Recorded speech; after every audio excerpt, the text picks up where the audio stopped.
going on, YouTubers? It's the Natural Born Thriller, and welcome everyone to the show from January 12th, 2020. And this will be Impact Hard to Kill 2020 review. When I give you basically the results of Hard to Kill 2024, the show that took place in Dallas, Texas, at the Bomb Factory, and under the promotion, obviously, of Impact Wrestling. Now there's a lot that has been going on with Impact Wrestling. Basically, a day before coming into the pay-per-view, where it pertains to the whole Tessa Blanchard controversy, which I'll save that one after the show itself. So let's just get right into the show itself, where it pertains to Josh Matthews and Don Callis on commentary. So basically, the show opened up with a video package. It looked like it was the same video package too, where it pertains to the main event, the main attraction for the main event of Hard to Kill between Sami Callihan and Tessa Blanchard for the Impact World Championship. So, yeah, basically it was the same video package that they did. I thought it was gonna be like a video package to open up the some matches that's going to be taking place on Hard to Kill. It's that one match they were just focusing on. So, basically, but it was still a good video package though. Even though I just saw it twice from the beginning and then at the tail end of the show itself. But let's get right to the show itself. The stage itself, by the way, I like the stage. The ramp way, just way the way it was looked. I thought it looked good. Word up, George. Thank you for watching. Let's get right into the pay-per-view itself. So the show actually, the pay-per-view opened up first with the world's most dangerous man, Ken Shamrock, versus the monster of OVE, Madman Fulton, being accompanied by Dave and Jake, the Christ brothers of OVE. And the match lasted 9 minutes and 19 seconds. Match itself, it was just there. There was nothing special about it, other than Ken Shamrock doing the dive, by the way. Someone of his age, dudes, doing a dive over the top onto Madman Fulton, pretty impressive. One point, you have Jake Chris getting involved. He got taken out by Ken Shamrock. Dave Chris got involved. He gets taken out by Ken Shamrock. Where referee couldn't take it anymore, and like, you're both out of here. And so I'm talking about.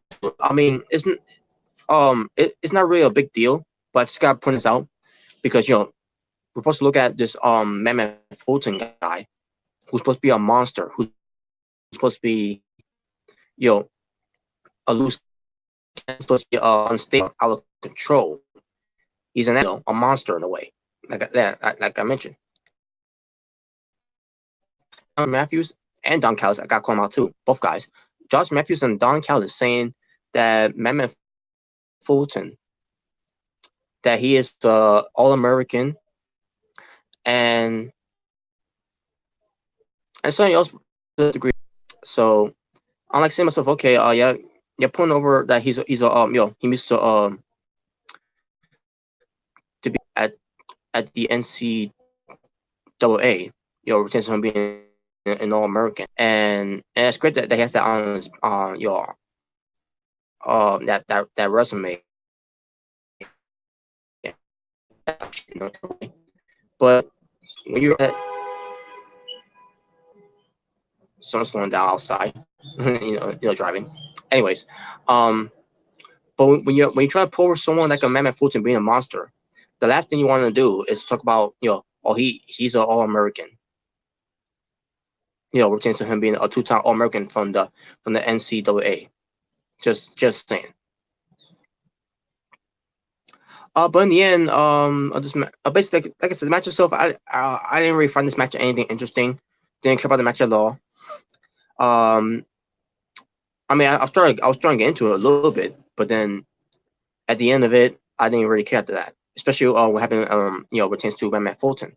So Madman Fulton, basically, they did a story here where his arm or shoulder was dislocated by Ken Shamrock, and Madman Fulton said, he wants to continue. Ken Sharp is trying to beg him, don't me take you out and everything. And then Mammoth Fulton didn't listen, so he went to Ken Sharp. Ken Sharp defended himself and everything, and to a point where Ken Sharp put him in the submission hold. Mammoth Fulton taps out by banging his head on the ground. Basically, he tapped out, and Ken Sharp wins. I didn't agree with that. I think Mammoth Fulton should have won. Ken Sharp did not need to win this one.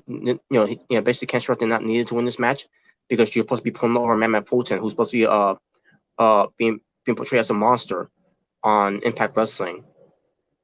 And what you just did here is that what you just showed there is that Mammoth Fulton weak side here, and you should basically expose him of. Like seriously, I really don't know what was the end goal of this book. It really confused me. I just thought it was a bad choice there. What they did with Mammoth Fulton, but it is what it is. Ken Sharp won. Nothing else to say about that. So yeah, just disappointing. We get the video package of the next match, which it features X Division Championship between the X Division champion, the one true Ace Austin, versus from the Rascals, who is known as the best prince. I mean the Prince of Midair, I meant to say. Excuse me. Trey. And that's at 12 minutes and 55 seconds. The video package was well done. It pertains to the feud between Ace Austin and Trey, especially what pertains to Trey's mom being involved. As soon as they brought that up, I'm like saying to myself, is that what we're gonna be focusing on? And sure enough, that's what it ends up being. I mean, it didn't take away from the match and everything. Just for a brief moment, it did. But the rest of it didn't take away a match at all. But I'm glad they didn't already overrate it or make it a big distraction, because at the end of the day, Ace Austin and Trey Miguel, Ace Austin and Trey Miguel, they wouldn't add it in the match, and I thought the way the match was booked too, besides Trey's mom, be looked at in a way, not that much, because again, she wasn't that much of a distraction. The way this match was built, I thought it was well done. Trey looked like he was focused. He was looking pissed off and everything, and he basically looked like he means business, and they played it in this match too. And on top of that, it was also a match too where it pertains to not just a fight, but it was a match where it's for the X Division Championship, and they're doing all their spots in the match, and then in the end, Ace Austin gets to win with the fold, which is his finishing move. Trey was disappointed after that. Trey's mom looked disappointed. Trey goes to leave. Ace Austin is right there where his mom's at the front row. It's like telling Trey's mom to kiss him on the cheek for a good job and everything. And then Trey's mom did not like what he was saying there. And then Trey sees this, and Trey goes right after Ace Austin. So this feud's going to continue on, and especially where it pertains to Reno Scum coming out for the aid of Ace Austin, and also Dez and Wentz also coming out for Trey. Trying to calm things down, and also you got referees there, basically a pull apart. So yeah, this feud between Trey and Ace Austin is going to continue on, where eventually I think Trey is going to get he's going to get what he deserves here. He's going to become the next Impact X Division champion, but we'll see how that plays out. Weeks to come on Impact Wrestling. But Ace Austin gets to win. Next, we get to a video package for this next match, where it pertains to a three-way match for the Impact Knockouts Championship between the Impact Knockouts champion, Abuela Loca herself, Taya Valkyrie, being accompanied by the Johnny, her manager, and in a way her service assistant, in a way you want to call it, whatever you want to call it, versus Jordan Grace versus ODB. And this lasted 11 minutes and 37 seconds. The video package they did here pertains to Taya Valkyrie being the longest reigning Impact Knockouts champion of all time in Impact Wrestling history, with Jordan Grace looking for to get back at at ODB at where I thought it was decent. A decent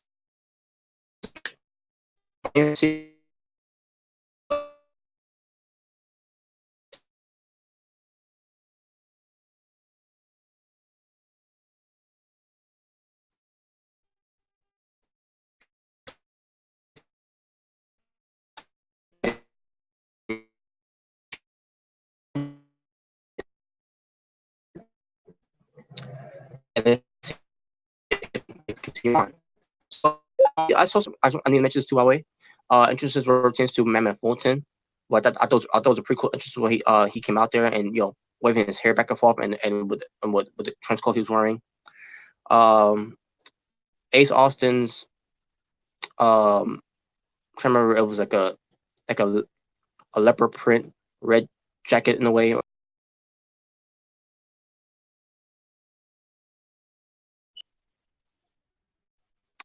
And the sunglasses went with it. I thought it was pretty. And then with Ty Valkyrie's entrance, looking like Cruella Deville, with the whole black and white get up in the black string of her hair. Yeah, she looked like she was Cruella Deville from 101 Dalmatian. Johnny Bravo had a suit, in Dalmatian print skin color, the Dalmatians uh print,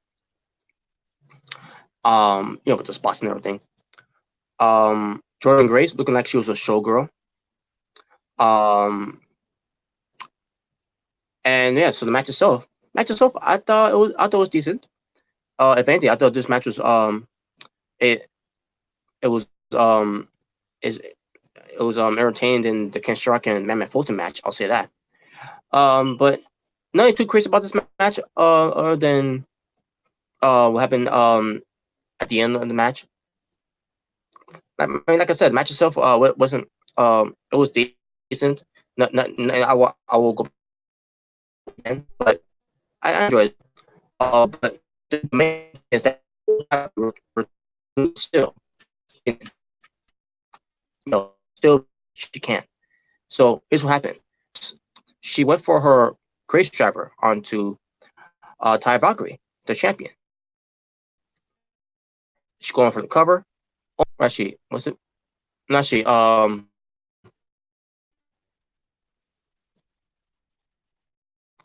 was on ODB. I must say. Grace with the driver to Johnny with the Strauss referee. Jordan Grace sees this, and then Ty Valkyrie.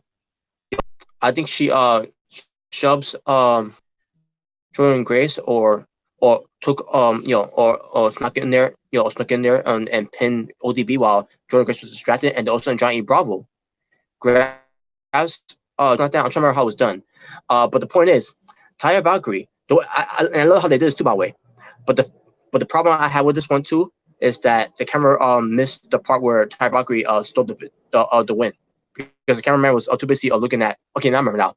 Jordan Grace was pushed out of the ring by Taya Valkyrie, while Ty Valkyrie goes to pin ODB. Jordan Grace tried to get in the ring, but then Johnny Bravo hold Jordan Grace back by holding her from her ankles like that.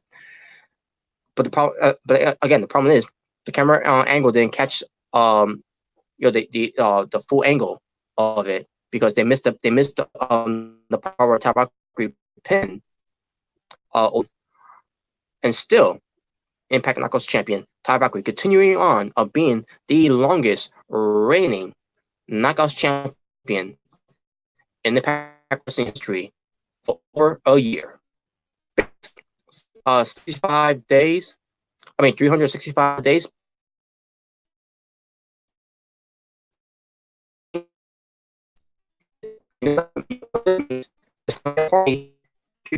Play out sometime either later on today on Impact Wrestling on Twitch TV and on Access TV, or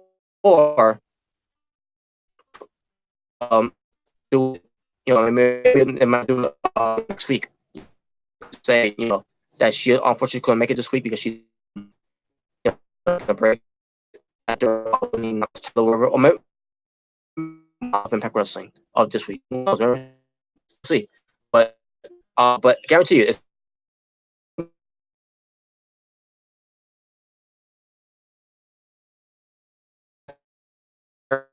you, that's gonna happen any whenever it's happened, and it's gonna be entertaining. I guarantee you. Entire about she's being carrying herself now. She's been improving herself with her new character, her new persona. For ever since moving away from trying to be trash, and yeah, she's doing a great job of it now. Better than what Johnny B. Trash has been doing last year. Just saying. It took time for Top Record to get what she needed to get to, accepting what she is. So yeah, she's doing a good job, and I can't wait. But yeah, like I said, the match was decent. Nothing else to say about the match. Then we get to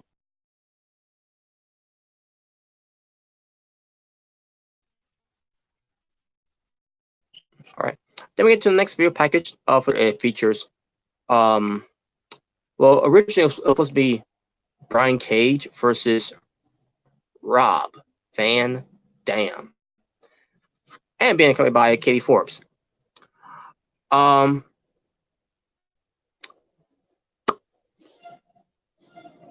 So basically a video package, like I said, pertains to Brian Cage and RVD. And the video package itself, I didn't really care about the video package itself. All I care about, is let's get to the match already. Brian Cage came out. Oh yeah, RVD has a new theme music now. Yeah, it's weird. It's a weird theme music, but Katie Forbes is dancing to it and everything. I'm like, okay, whatever. I kind of missed the Rob Van Dam, the whole effing show theme, but now he's got a new theme because he's trying to play him being a heel, which he's doing a good job of being a heel, in a funny way though. But no, I thought he's gonna have a cool entrance, what pertains to him being hard to kill, but instead he just came out there with a hoodie. I mean, not hoodie. Well, it is a hoodie, but one of those a hoodie that doesn't have a zipper. You just put it on and everything. With no sleeves, obviously. The type of stuff that these Buffalo guys wears. And Brian Cage is one of them. And on it says, in the front it says, Diamond Machine, which means that's the tag team in the indie scene of Brian Cage and Tessa Blanchard. Not just with them being opponents outside, because Tessa Blanchard and Brian Cage had matches outside from Impact Wrestling, and also in Impact Wrestling too, by the way, which is that calling match that they had, which was back in 2019 of December. But they were also a tag team in the indie scene. And I think they were tag teams before on Impact Wrestling as well. I could be wrong, but don't quote me on that. It's a lot for me to try to remember. But so yeah, basically why Brian Cage is wearing that, because he's in support of Tessa Blanchard, or pertains this whole controversy that's going on with Tessa Blanchard. But again, I'll get myself. So Brian Cage and RVD is going to happen. Brian Cage is five to fans. By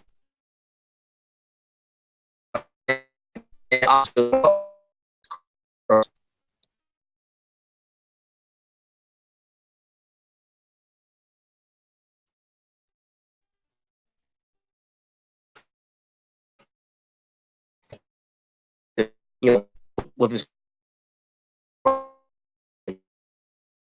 girlfriends, but I am in RVD and K Forbes. Yeah, RVD is the winner here. He's a lucky man. So K Forbes, doesn't mind being with RVD, and just score that on that K Forbes is staying too. So yeah, I don't know how.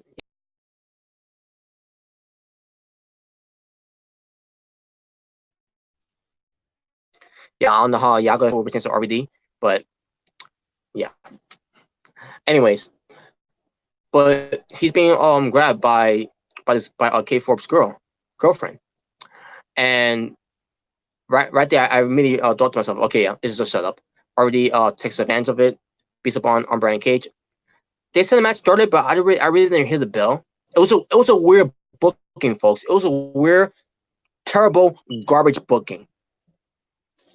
So Brian Cage and RVD are fighting. Brian Cage ends up basically RVD was kicking his ass. Rams into the ring post. He saw an arm injury, and like a shoulder arm injury, whichever it was. Brian Cage couldn't fight that much. He ends up fighting with one arm, but then RVD took advantage of it. K Forbes got involved. And then RVD let's go pin Brian Cage, but the referee said, no, we're not gonna this match will not continue. It's a no contest. And I said to myself, wait a minute, but I never heard a bell ring for that. Why does referee allow K Forbes to even get in there? If the match, even if the match just started, why would referee even allow K Forbes to be in the ring? The double team on for K Forbes and RVD to double team on Brian Cage. It made no fucking sense. This booking was weird. It made me feel like I was high. Ridiculous. And all of a sudden, we got referees coming out and Daga coming out. And why did Daga came out? Because not only Daga is friends with Brian Cage, and also Daga is engaged to Tessa Blanchard. But there was an interaction backstage with RVD and K Forbes, where basically RVD was being interviewed. Daga walks by, and he was in his wrestling gear for whatever reason. And then RVD is like, hey. And then there's like his man there. Yeah, it didn't lead to altercation or anything. But I like, what was the point of that? Well, this was the point. So that guy came out.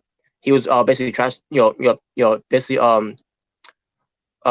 saying to RVD, like, what's your problem and everything, and blah blah blah. RVD was like, do what? RVD being RVD, and then RVD attacks Daga, and all of a sudden we get a prompt match, and that's 4 minutes and 11 seconds. Daga was showcasing what he can do in the ring and outside the ring because he does some aerial attacks onto RVD. K Force got involved in the match because of course she did. And RVD hits the 5-star frog splash and gets the win on Daga. This was a waste of a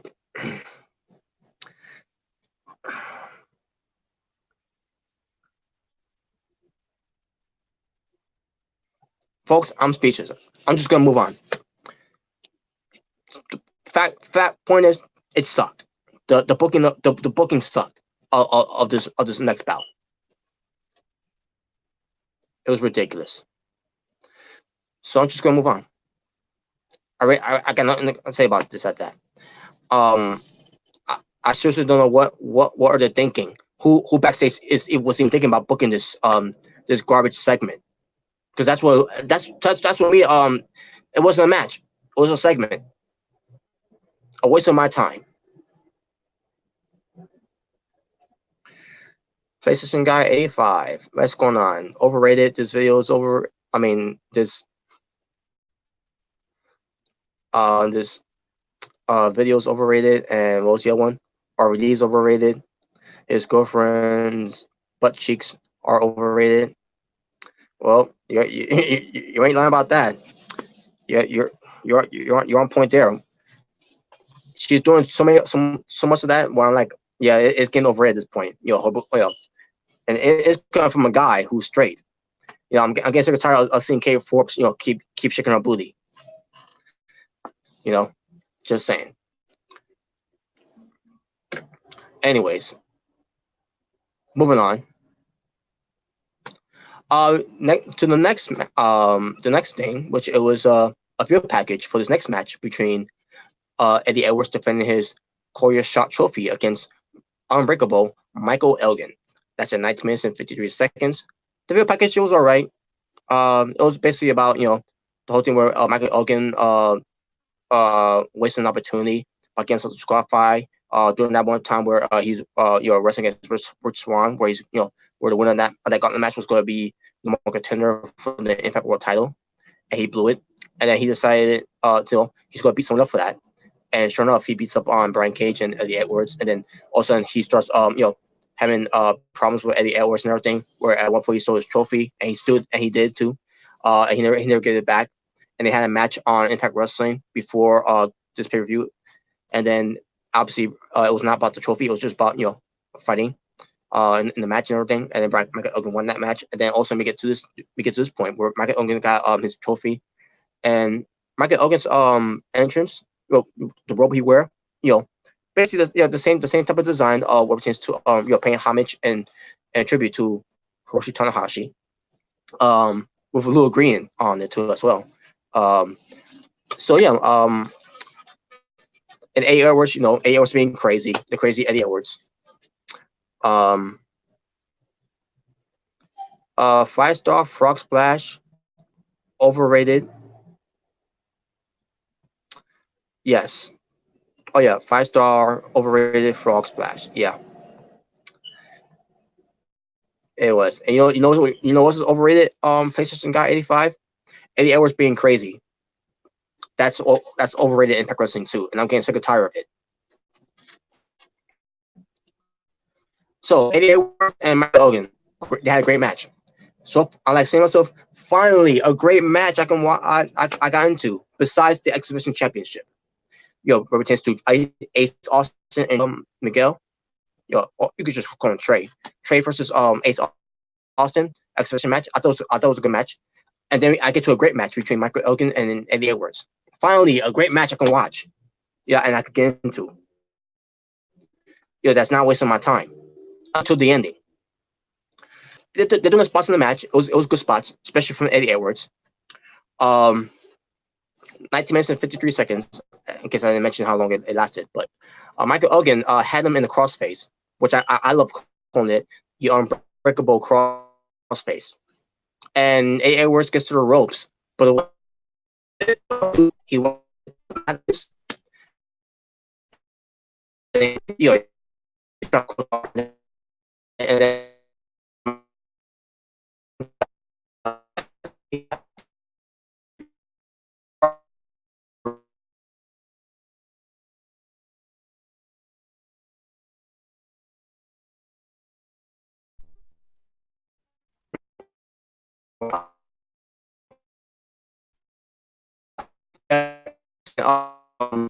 back to Eddie goes for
I apologize for that.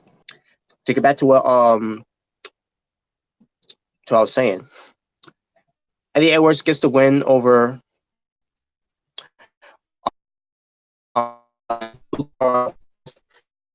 which means he gets a title shot of any title shot he wants to go after, either the Impact World title, the X-Division title, a tag team title if he teams up with a partner of his choosing. And after seeing this, I said it was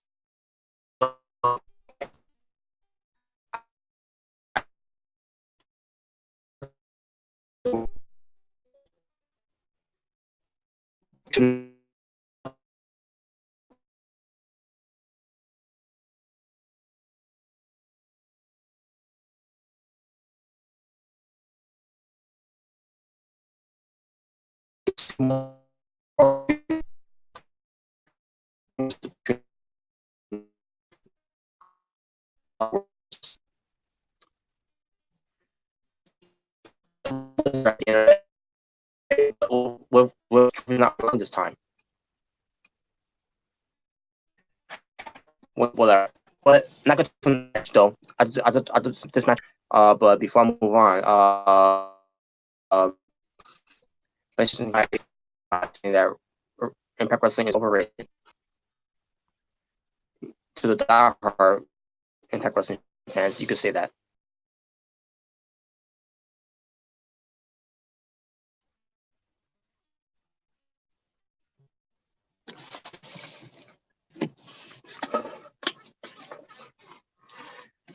Okay, moving on. To this next match, folks. First, if I play a video package.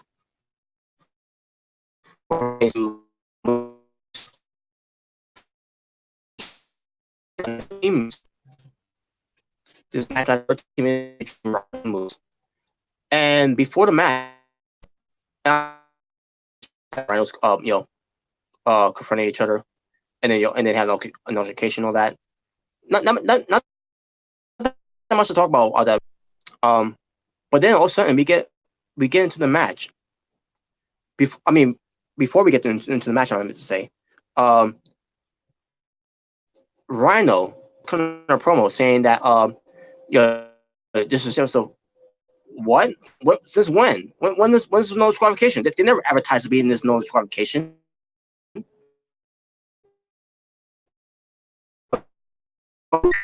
Contest is ocean. When did this happen? When did they announce this? I didn't see anything on Twitter when they announced this. Why didn't they just advertise this on the Impact Wrestling show? It's just going to be no disqualification. That really annoyed me. Wow, I couldn't believe it. I mean, I'm happy there's no disqualification because even if it was no disqualification, I was still looking forward to the match though. Basically, Brian Connor promo saying that it's the spear versus the gore. Basically, pertains to the no track, the no pertains to Moose. The no track camera needed a spear, and Rhino how his spear is the no fucks gore. I love how the no fucks given, and the crowd were chanting no fucks given during this match. By the way, between Moose and Moose and Rhino. Moose entrance has the most greatest entrance, not just in Impact Wrestling history, but also in pro wrestling history in general. Just saying. And it was even more better when his robe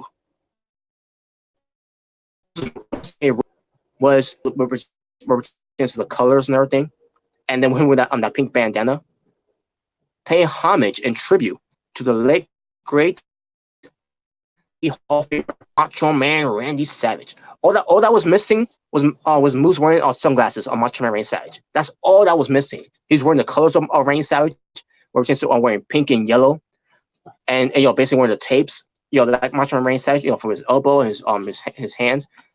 Oh, I loved it. I love Moose's entrance there. It was pretty cool.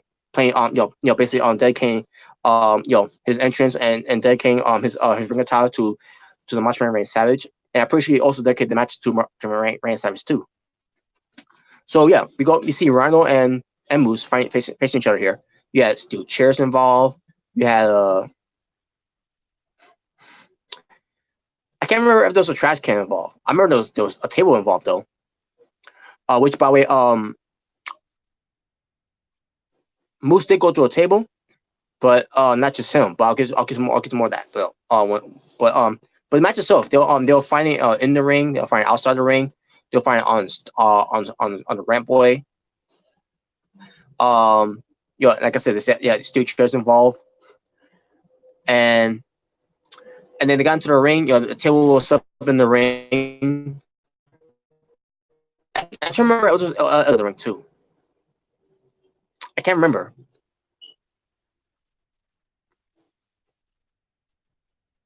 I'm assuming there was a table outside the ring for Moose to go through it. I think, or I think Rhino went through it. I can't remember. I can't remember in the Moose putting Rhino to a table from outside the ring, or it was Rhino putting Moose to a table outside the ring. But I remember there was one table that was Moose in the ring where Rhino goes for the gore. Well, first, that's another thing too. Moose, from the match, but I didn't get to mention Moose in the beginning of the match. He no Jack Cameron need a spear, and then Rhino, I think Rhino rolled out the ring or something like that, and then the fight continued on the outside the ring. And the way he did, and the way that Moose did the spear too, nice. I love how he did that spear. That he always does.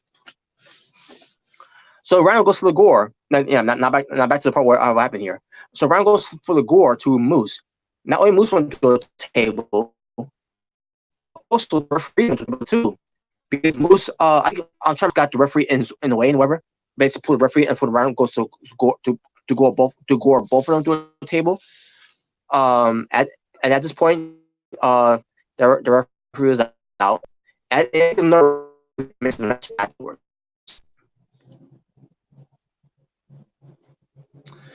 Gino, Gino Morgan, what's going on? Which one you liked better? Hard to Kill or NXT Takeover Blackpool 2? Oh, wow, a shadow of a doubt. Takeover Blackpool 2 was the best one. It was better than Hard to Kill. Just saying. Just saying. And it's my opinion. I'm sticking to it. I thought NXT UK Takeover Blackpool 2 was better than Impact Wrestling Hard to Kill. Not saying that the pay-per-view was bad. That Hard to Kill. You'll find out more. You'll find out once I get to the end of it. But I thought, Gino, you asked me which one I thought was better. Blackpool 2 for NXT UK. That was better. So yeah.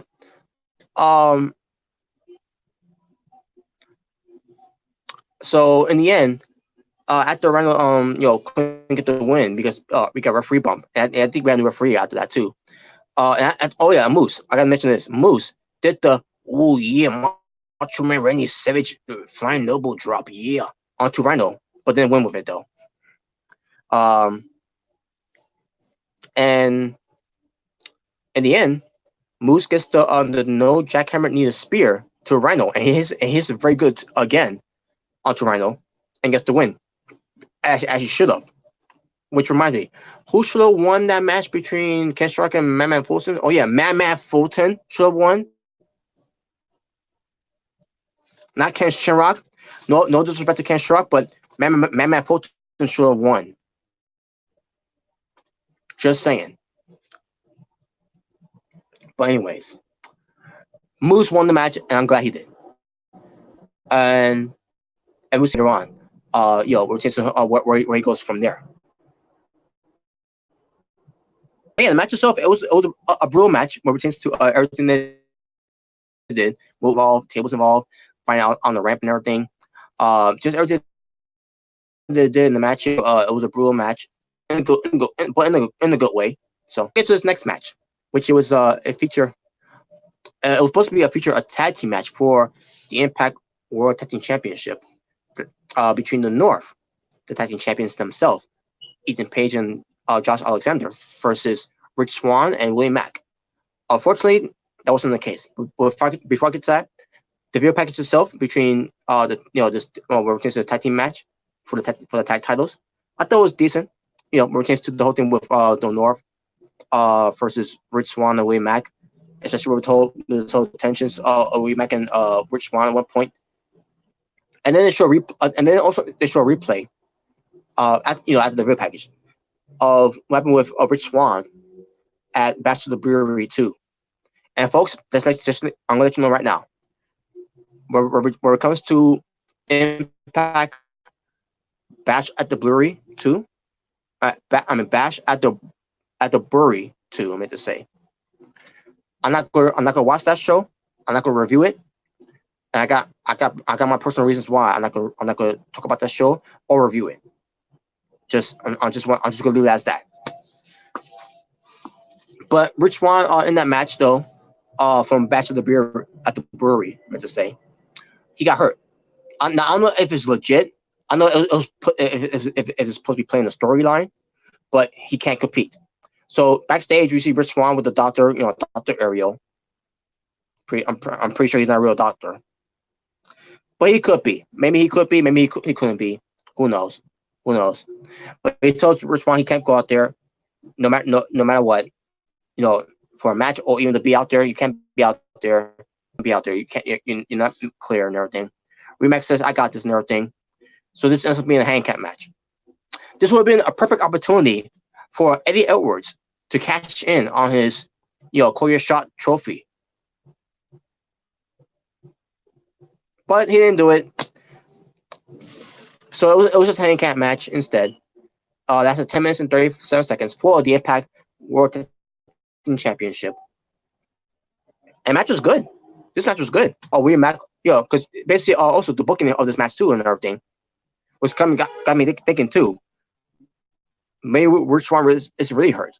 Maybe he's not really hurt because they want to play out where Willie Mack is going to do this match by himself, like Rich Swann doing a match by himself, to get this number one contender spot for himself and Willie Mack back in December of 2019.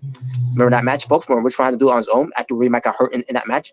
I'm pretty sure that was playing in the story too. So I don't know if it's going to lead to something later on Impact Wrestling television. We'll wait and see how that turns out.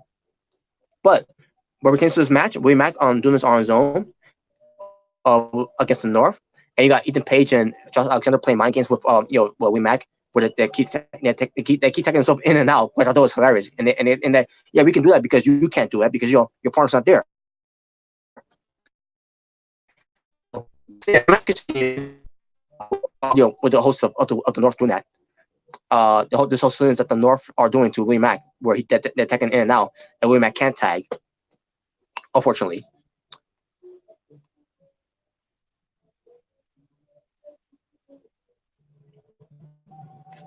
So, Willie Mack, the North are way well in this match. The way this match was booked and built, basically was booked. I meant to say, I thought it was a good match. It was entertaining. And it shows that Willie Mack has has heart, determination, passion, the fire that he wants to keep on doing this. Even while his partner Rich Swann there, he wanted to win this for himself and Rich Swann by himself, and he almost did. He almost did too, folks. And I love how this match was booked. Pitch perfect. This match was booked, especially with Willie Mack, giving Josh Alexander. Here's what happened. Josh Alexander was I don't know how it was done, but he was put in the electric chair position by Ethan Page. Ethan Page, Josh Alexander in electric chair position. I try to remember how that was done, but it was I think it was done in the way where Mac tricked him in the something like that. Mac and on top of Josh Alexander, who's on top of Ethan Page. Willie Mack jumps off the top rope to give him a Doomsday Canadian Destroyer. Awesome move. That was awesome. So the ending. We get to the ending tail of this match here, where Willie Mack is going for the 6-star frog splash that he does. He did on Josh Alexander. Goes for the cover, referee goes for the count. Or for Ethan Page to pull the referee out of the ring, and he's like, and Ethan Page telling the referee, "I'm sorry, you might as well disqualify me then. I let my hair on you. Go ahead, disqualify me." And then Willie Mack's like, "No, don't disqualify him. He's doing this on purpose, And the referee's like, you know what? Yeah, you're right, Willie Mack. No, I'm not disqualifying you." Match still continues on. So it continues on. And I just love how this match was booked. It was booked way better than RVD, Brian Cage, and Daigo. Just saying. But anyways, so it continues on. And unfortunately, Willie Mack didn't get the job done because the North ends up retaining. They beat Willie Mack. The numbers games got the best of him at the end of the day, and the North, Ethan Page and Josh Alexander are still the Impact World Tag Team Champions. And I thought the match was good. That flip was Gino. And now for the main event. The main event attraction for Hard to Kill for the Impact World Championship. Tessa Blanchard versus the Impact World Champion Sami Callihan. And 23 minutes and 49 seconds the match lasted. They show a video package of Tessa Blanchard and Sami Callihan for this main event Impact World title match. Great video package, by the way. Loved it. Just want to point that out. And then we get to the match. Brian Cage. Sami Callihan immediately goes after Tessa Blanchard, gets a jump on her, and goes for the power driver. Catches special early on, but Tessa kicks out. And the match itself show stealer match in a way. This match will live up to its expectation. Despite what's going on with Tessa Blanchard right now, folks, I'll get to that later. I'll get to that after this match. I love this match, folks. This match was incredible. And there was one spot in the match though that did annoy me. I'll get to that momentarily. But Tessa Blanchard, she oh man, she showed heart. She showed a lot of heart, soul, fire, passion. She showed the never give up attitude. She showed that she could go toe to toe, and she did. Sami Callihan and Tessa Blanchard were going at each other. Know that Tessa Blanchard was doing one hell of a job of selling for Sami Callihan, and obviously, and Sami Callihan was also doing a good job of selling for Tessa Blanchard. Even when when it pertains to not selling her shots, because she was she looked like she's losing a lot in her, but she's starting to gain some of it back, making a comeback and everything. I love this the book in this match. Now, the one thing I want to point out, the one thing that I hate about this match. So they're both outside the ring. Now, try to remember how it was done. Oh yeah, Tessa Blanchard went for Magnum. And I also need to mention this too. She went for the Magnum also earlier on in the match too. Like Sami Callihan went for the Catch Special earlier on in the match too. And Callihan kicks out of it. Basically, they're kicking out of each other's finisher. To start this match. Let me get back to the part where I hate it. So Tessa Blanchard goes for the Magnum off the second rope onto Callihan on the apron. I'll mention that part. Where it pertains to what happened after that move was done. And I'm gonna get to the part where I hate it. So Sami Callihan gets into the ring. He got at the count of 9. Or like at 8.5, whatever.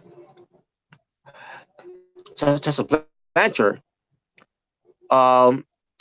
she's striking it right. Referee is counting. Referee hesitated to count to 10. He was like 9, and then Tessa Blanchard was not getting back up. She getting back into the ring. The referee was doing this. And she made it. That was terrible. That I forgot the referee's name, but that was terrible. It just made it in a way it took away from the match, but also later on they started and it made me forget a little bit of it. And then the commentators brought it up at one point. And I said to myself, "Oh, please don't bring that up, please. I want to forget that part." But eventually I did. Eventually I did forget about that part because the match continued on a little bit longer. And in the end, Tessa Blanchard, she goes for the buzzsaw DDT, her finishing move, and gets the win, and making history of being the first ever knockouts in Impact Wrestling to ever become Impact World Champion. Wow, I can't believe it. She did it.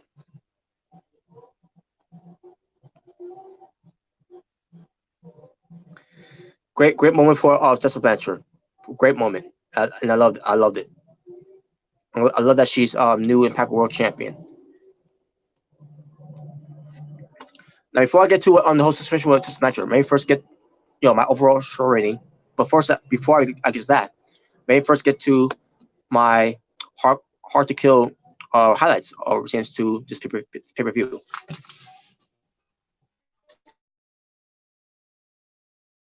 We're in the belt. About 2 minutes later, cut off. I don't understand why. I doubt they ran out of time, but they cut off immediately after that. All right, one moment, folks.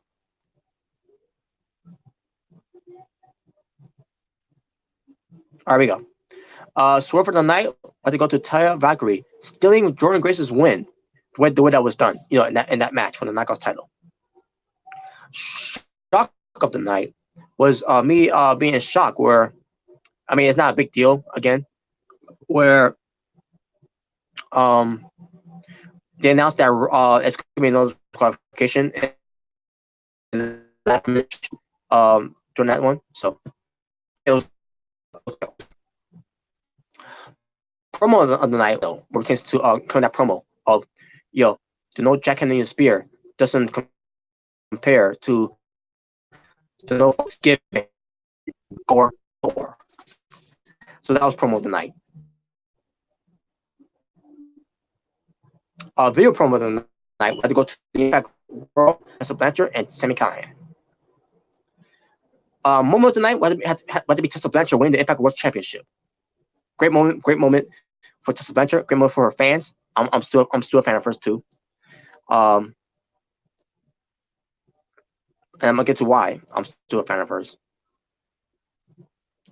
But then we get to entrance of the night.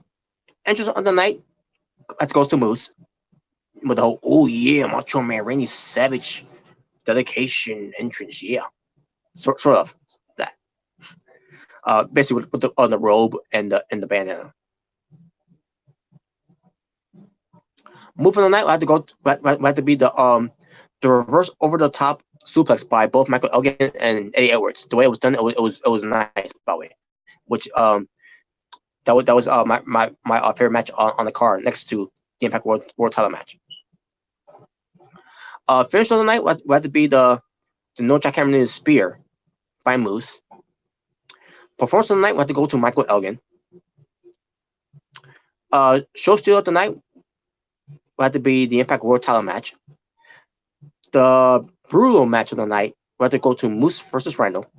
And finally, match of the night, we had to go to Michael Elgin versus Eddie Edwards. And my overall story for the show for Impact Hard to Kill 2020, I'm gonna go with a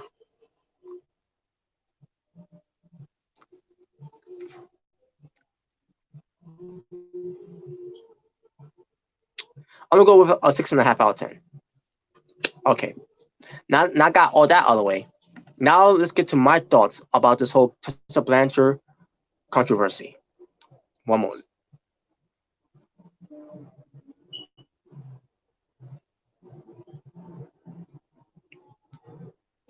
I'm not gonna go too long with this. Just just give me my thoughts about it.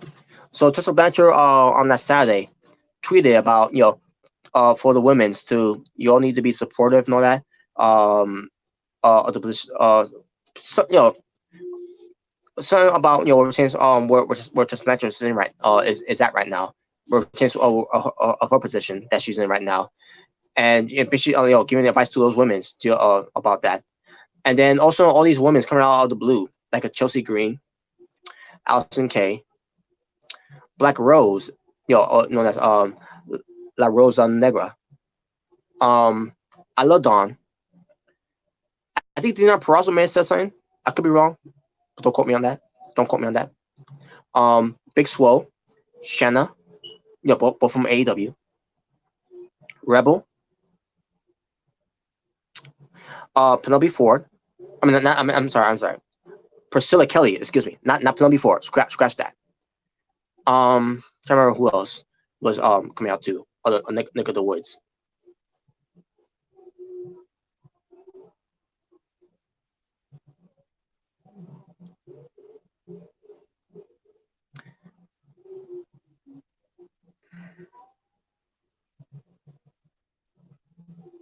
I can't remember who else, folks, but the point is, all the coming out of the blue, yo, basically I'm saying something about Tessa Blanchard about what she's done in her past. Which of things I heard was not, and in a way she was basically try to blackball one of them and being disrespectful to one of them, especially to La Rosa, La Rosa Negra, who's African American and Puerto Rican, and Tessa Blanchard was put in a position where a day before her pay-per-view match for the Impact World title, all this this came out of the blue. Just basically a, a wrong timing or pertains to that, especially when it pertains to Tessa Blanchard on tweeting that. That specific tweet that she tweeted, that all humans need to be supportive and everything, and it became a mess, folks. And of course, you got some people defending her from Impact Wrestling, Akira Hogan, Deanna Purrazzo. I'm sorry, not Deanna Purrazzo. I meant to say Diamante. Diamante's not part of Impact Wrestling, but she was also in defense of Tessa Blanchard. Also, Daigo was in defense of it. Brian Cage, just name a few. I I can't believe I heard these things Tessa Blanchard did, but at the same time, it doesn't really surprise me after hearing about her time in WWE. Where it pertains to her being Man Classic, NXT, being at the Performance Center, where it pertains to her being a headache, and that was one of the reasons why. And on top of that, she being an ex girlfriend. Um, I mean, she must be in a relationship with Ricochet, who's in WWE right now. So yeah, I'm just trying to defend Tessa Blanchard in this one, because um, even if these things are true or what they say, I'm not gonna call them liars, because I wasn't there when that happened. But even if she did do that, she did make her mistakes, which is why she's in Impact Wrestling to learn from her mistakes. And I wish I didn't want I wish I didn't know about that. I wish I wish I didn't didn't hear those things about what Tessa Blanchard did and said, and being of her behavior and all that. I don't know why. I don't know what got her to do that. Act that way at the time. I don't know if she was if it's just her being entitled, or being a spoiled brat and everything. I don't know. I really don't know, folks. I really don't know what to believe. And also, I wish I really wish this never happened, because I don't see Tessa Blanchard being that type of woman. But then again, I don't know her personally. I wasn't there when that happened, when something like that happened, and other things that I heard too. At one point, her shitting on the fans. At one point, maybe it was just her being a heel. Whatever. I don't know. It's just all this coming out of neck of the woods. Yeah, Moose came out to defend her. Yes, yeah, he did. I did hear about that. They Gino. Now, despite all that, it doesn't, with Brooks Venture, that doesn't change the fact of me being fans of what she's. And on top of that, we're her being on Impact Wrestling. I have not heard anything about behind the scenes of Impact Wrestling. So whatever she did in the past should be left in the past. Should be done and buried. But her being a bully, and with those her using racial slur to La Rosa Negra.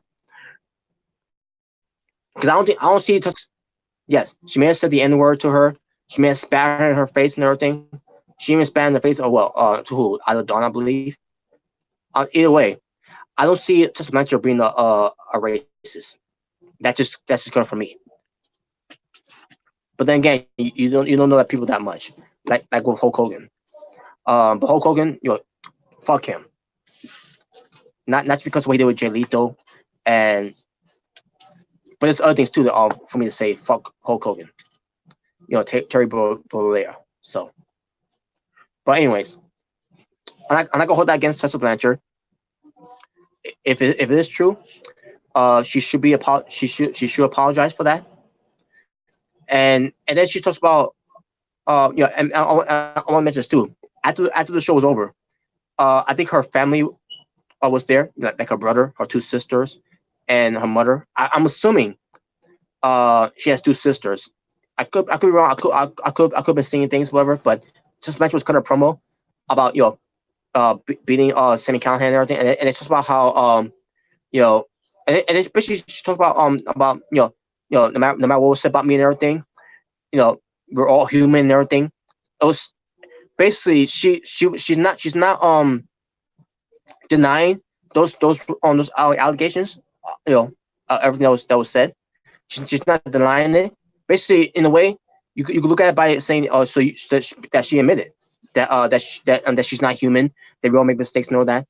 I'm not trying to say that she made that mistake. But when you say something like that, I kind of wish she would apologize for that.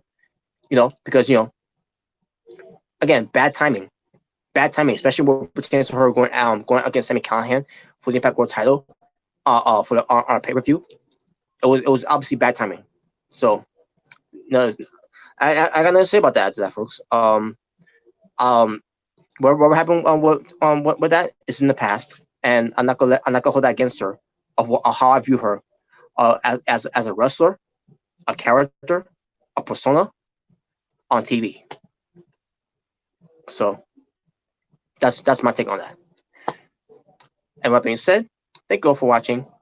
For It's the Natural Born Driller, saying peace on the streets. For this was your Impact Wrestling Review, the show from January 12th, 2020, where we're giving you results of Impact Hard to Kill 2020. Until next time, we're to Impact Wrestling Review, folks. Y'all stay well, stay in peace, stay safe. I'm out, and take care.